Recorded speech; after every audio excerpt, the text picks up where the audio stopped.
Hello, everybody.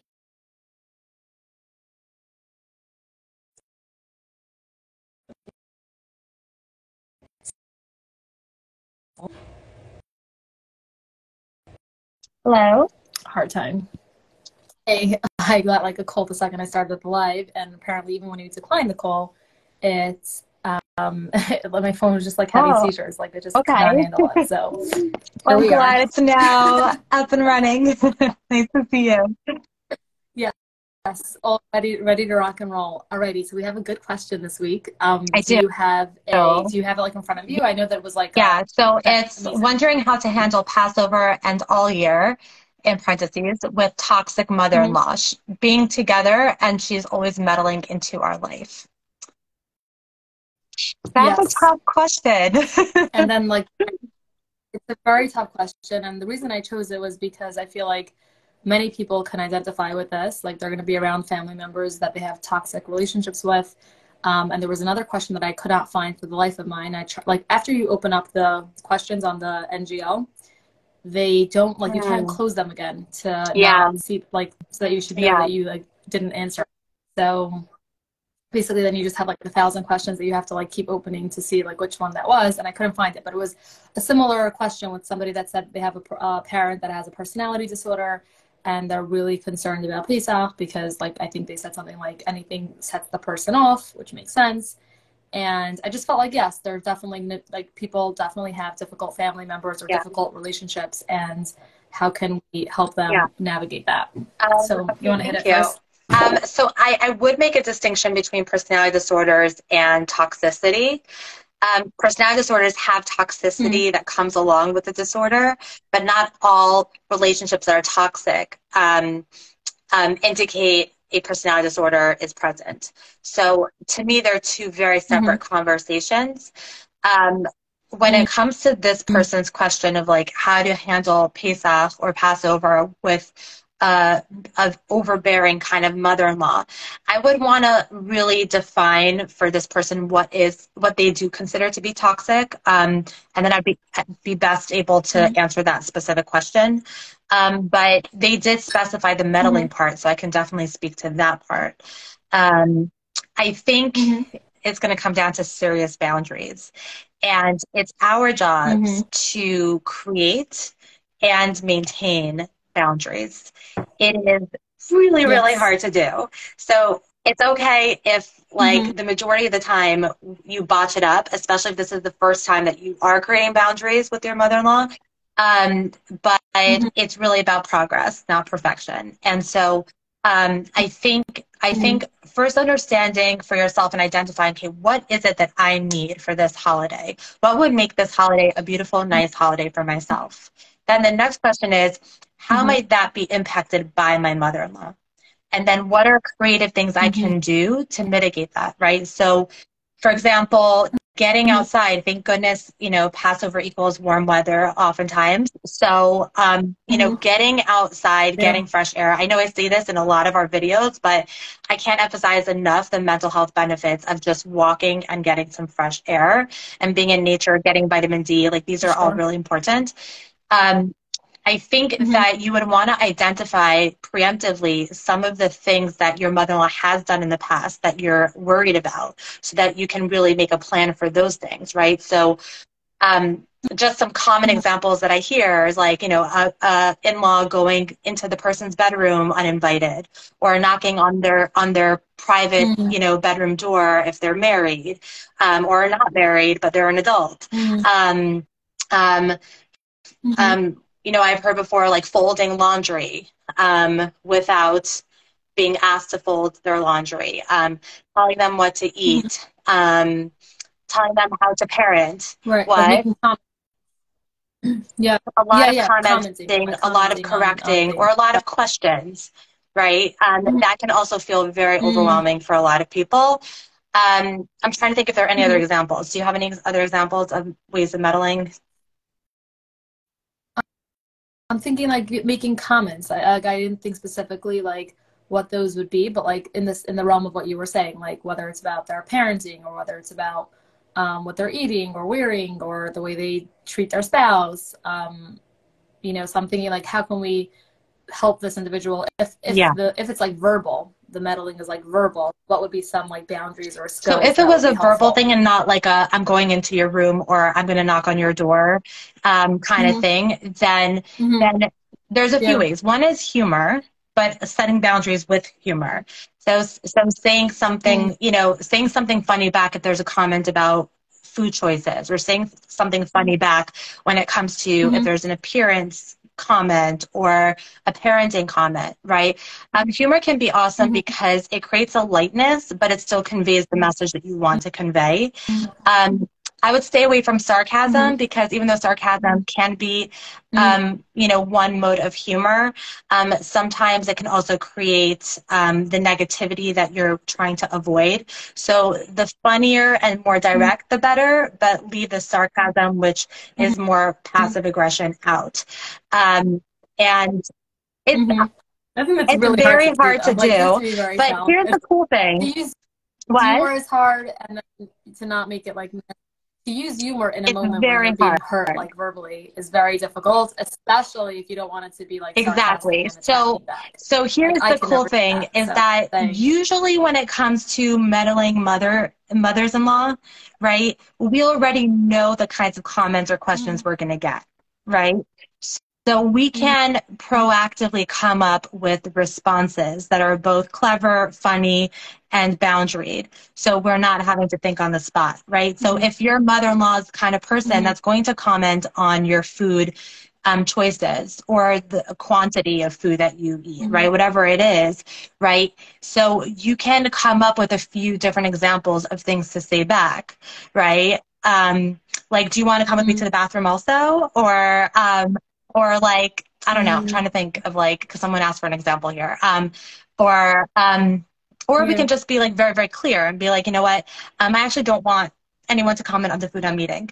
Um, or taking Mm-hmm. them aside and Mm-hmm. saying like, you probably don't know this about me, but I don't feel comfortable with people talking about my food to me. So, I just want Mm-hmm. to share that with you because I want to be close with you, and it doesn't jive Mm-hmm. well with me if someone speaks about my food to me. Um, Mm-hmm. Or speak about fill in the blank. I love how you said that. I love that line because it's like, I don't know if you know yeah, this about me, but like it's kind of like not yes, attacking, but very direct. You know, it's like you probably don't yeah, know that this is like yes, social norms, but exactly. we're gonna make this Right, personal and say that you don't know this about yeah. me, so that you don't go and We cry, call and it in then we the could just move therapy on. world Yeah, playing I like. dumb, where you kind of make Mm-hmm. yourself a little dumber for the sake of the relationship Mm-hmm. to To accommodate. So accommodate. you say like, you Yeah. probably don't know this, even though you're like, everyone should know this, right? Like you should not be talking about Right. people's food to them, right?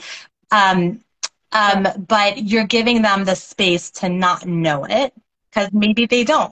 Maybe they didn't Mm-hmm. have their own boundaries respected, Exactly. right? Or maybe they're really Mm-hmm. clueless when it comes to like social norms and etiquette, right? Um, Exactly. Or maybe that their mother or mother-in-law spoke to them and exactly. they never learned another way, Exactly, and to which them is it's like normal. If you, another strategy to use, which kind of segues into depersonalize, right? So let's say there was an offensive comment or question that was already made, Mhm. and you're kind of like you Mhm. didn't create the boundary or enforce the boundary, right? And this is where it's like Mhm. I said in the beginning, like most people will mess up with this because when they're learning how to create boundaries. So you can do Mhm. damage control Mhm. with just even yourself and depersonalize the comment and make it more about them than about you. They don't know social norms, Mhm. or they probably have these voices in Mhm. their own head, and that's so sad. They probably were talked to this way, and that's Mhm. really sad. Like poor them that they live in this stress and Mhm. anxiety that they have to constantly comment about other people's things. Like poor them, Yeah. So like Mhm. creating like depersonalizing it and creating sympathy Depersonal. for them. Yeah, I feel like you said two things there. Yeah, I feel like that's like two skills right there. It's like depersonalize, and then the next one would be to have like to depersonalize to the extent that you can develop some compassion. Because I feel like when you have compassion for somebody, automatically your reaction of anger or Yeah, hurt is somewhat decreased. That doesn't mean we're trying to like ignore your feelings, of course not. But when you allow for other feelings, you like balance things out. So like instead of being completely furious, you're like a little bit less furious because you also have some compassion and you actually can tap into some sadness for them. I love that. So the first step would be, let's say, boundaries. The second is Humor. having some preparing yourself like for like verbal, you know, responses or ways to create boundaries verbally in the moment should they need to be created, whether that's, I don't know if you know this about me, but A, B, C, and D. Or I wish I would have told you that A, B, C, and D, you know, but moving forward, Yeah. let's keep it this way. So like, I really like that. And then the third is to depersonalize. And then the fourth is to develop some compassion.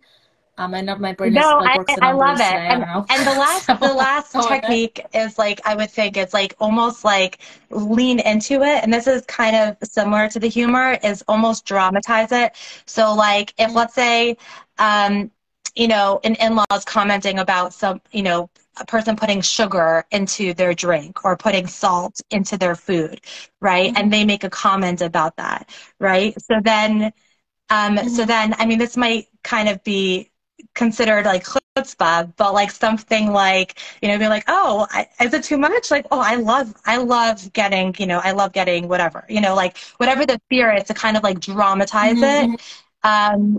in a funny Mm-hmm. way. You know, Mm-hmm. I love high cholesterol, da da da da da da da, you know, like kind of that kind of thing. Um, you know, Mm-hmm. just Yeah, yeah. to kind of be funny, to dramatize it, to underline the other person's Mm-hmm. fear, and to also still, you're Mm-hmm. reinforcing to yourself, like your body, your choices, your right, and your business, you know, kind of thing. Mm-hmm. So like Mm-hmm. sometimes it Mm-hmm. helps to also like Yeah. lean into the thing that you're doing. Like another example is like, you know, and I have mentioned this on like a previous video, like when someone commented to me that they thought that I was expecting, and I was just like holding my Mm-hmm. stomach and like almost cradling it as if I was expecting, you know, showing my bump and like being like, oh, Mm-hmm. this is just good old Yeah. fat, you know, and just like really leaning Yeah. into it with a Yeah. huge smile on my face, you know, like that Mm-hmm. kind of thing can Yeah. also really help. And it can also feel very empowering Mm-hmm. also. So that would be like the last strategy. Yeah. And again, I would just emphasize, like, you know, progress, not perfection, because these are all these Perfection. new skills and I love tools that. that Yeah. we use, but we have to kind of really practice. Mm-hmm. Exactly. Yeah. And I think that that last point that you said, before the progress, not perfection, but like the humor and the like leaning into it, I think that's like a personality thing too. So like I feel like I'm happy that you shared it because I feel like it depends on Yeah. who this person is and anyone that's listening. Is it their personality like skill set to do that? If you can, and you can also manage to not, you know, make it turn into like war because the comment was taken in the Yeah. wrong way or whatever it was, or it was Yeah. said with anger or sarcasm, then yeah, so that takes talent, It's talent that hard I to do not do. have, but It's really Michali hard to do. does. So The last thing I want to say, this is less of a strategy and just more an acknowledgement of this question. yeah. There is a difference between an overbearing, meddling mother-in-law and someone who's toxic. People who are toxic will tend to Mm-hmm. push boundaries. So everything that I'm sharing today is about creating and maintaining boundaries. But someone who's toxic is going to Mm-hmm. keep trying to infringe and push on those boundaries. And so if a person finds Mm-hmm. themselves in that situation, repetition is key, right? So someone who's toxic Mm-hmm. might guilt the person, be like, well, all fathers do this or all mothers do this. It's because they care about you, or, you know, like all that Mm-hmm. kind of stuff. Mm-hmm. So in those Mm-hmm. cases, you don't want to get into this like logical back and forth debate with them because there's no point, Mm-hmm. because of their blind Mm-hmm. spots. What you do want to do is just keep Mm-hmm. stating, okay, I know, but I don't want, I still do not want any comments about da da da da da da da. Or I would prefer for you to Mm-hmm. not go into my room, Mm-hmm. or knock on my door in the morning, or whatever Mm-hmm. it is, right? Like, you stick Mm-hmm. to the actual boundary, and you don't need to qualify or explain logically why you have the boundary. You're just going to keep repeating it over and over and over again ad Mm-hmm. nauseum. Mm-hmm. Yes, I like that. I like that distinction. And that's why like I titled this live before we did it that it's to deal with toxic relationships. But I think that we can have a whole nother conversation for another time about, you know, what is a toxic relationship, what credentials a relationship as toxic. I think Yeah. that it's overused, and I kind of just went with the title because I think that's what everybody calls a relationship that's very unhealthy or very charged. And you know, no human is perfect, so everyone has some sort of toxic trait. And then if you put two people together that have like some sort of issue and their energies are just so misaligned, it's going to create a toxic. I just have my own theory about toxic relationships, where it's like the actual relationship is toxic. It doesn't mean that each person individually is toxic. Yeah, sometimes there are people that are completely toxic in and of themselves, severe personality disorder, severe whatever it is. But I think most of the time when we refer to a toxic relationship, we're referring to a dynamic that's created between two people that is toxic. And how to navigate that, you know, takes realizing that it's the dynamic. It's like, then you can take the accountability. It's not anymore about saying that person's toxic and they're just whatever. It's more about like, there is this dynamic that me and this person create together, and how can I step away from whatever my part is in creating that dynamic, so that the dynamic is diffused and it's less toxic. So that's my little spiel on the toxicity. I do think that there are toxic dynamics, and I also think there are toxic people, and it would have to be like analyzed and discussed in a therapy setting in order to know what it is. It's like I've you know, met a lot of people who have toxic traits that make it hard to have real relationships with. And I've also met people where, you know, them combined with another person creates this toxic dynamic, right? So I think it's really going to depend, and it's like, it's super hard to really know when we're answering these questions on social media. But yeah, I definitely get that there definitely is a difference. There is a difference, exactly. And I think that regardless, I think that these skills are helpful. So that's kind of why, like, I umbrellaed them under this type of topic, because again, like, for us to go and talk about somebody that has a parent with a personality disorder, again, there's not much more to say other than create boundaries, explain the boundaries in the way you must, but otherwise just keep repetition and holding to your own. Have things that you can say back that won't ignite the other person. Take care of yourself, have self-care. What were the other things? Depersonalize. Like, this is about the other person 1,000 times more than it has anything to do with you. And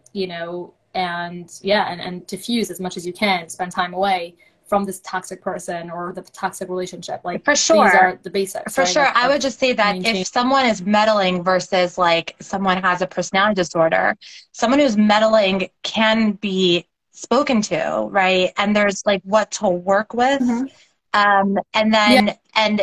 Personality disorder is what we call egosyntonic, right? Which means that the person who has it doesn't know that they have it because it's embedded into their personality. And that's why, you know, for therapists, it's much harder to work with people who have personality disorders because they don't think there's anything wrong. It's impossible to see it because it's inside of them. Right. And and so, I think that the skill set that's needed when dealing with someone with a personality disorder is it's gonna be everything that we've talked about, and then there's gonna be some additional things which may include detaching with love, because you might end up being in a more harmful, abusive kind of setting with someone who has a personality disorder, not always, but sometimes, and that requires a little bit of an additional different skill set compared to someone who's, let's say, has some dysfunction, is overbearing, but there's like what to work with, and you can have an actual conversation with. Correct. Yeah, for sure. And I'm happy that you differentiated that. I think I'm also thinking, like, when someone says the parent has a personality disorder, I'm not taking that as like a hardcore diagnosis with a severe personality disorder. I'm taking it more as like, you know, the label that we put on people that we tend to not get along with in a big way and that are unhealthy and dysfunctional in many ways. So, like, 100% though, you're right. And there is a difference, and there can probably be a few more skills, and, you know, and like similar to what you said, which we won't get into today. But I definitely think that what we spoke about today is a great start for anyone that's dealing with a relationship that's unhealthy, that they're going to be around. And I just want to validate it's so hard. It's so hard. Yeah. Is, but it's also like a skill. I just want to say this, like, you just reminded me of this. Life is so long in some ways, right? And like, there's always going to be times when you're going to be around people. If it wasn't your mother-in-law, it's going to be somebody else. If it wasn't a parent, it's going to be someone else. It will be someone at work. It will be, you know, a teacher of a child that you have to deal with. There's always going to be difficult people that you have to deal with. And learning the skills to do it is like something that you are going to thank yourself for and be so happy that you have. So even though it really stinks in the moment, I think that it's like, if you look at it as like, I'm actually building my resilience and learning how to deal with something that's difficult, that's going to come up in different areas of my life in the future, then it becomes almost like part of your personal growth journey versus like, why is it me? Why do I have this mother-in-law? And otherwise I'd have. I love that. I think that's such a great reframe. I love, love, love that. All right. Thank you. Thank you, Michali. Thank you, everyone, for tuning in. Thank you so And much, I'll see Fay. you next See week. you next week. Sure. Take care. Bye-bye. Take care. Bye.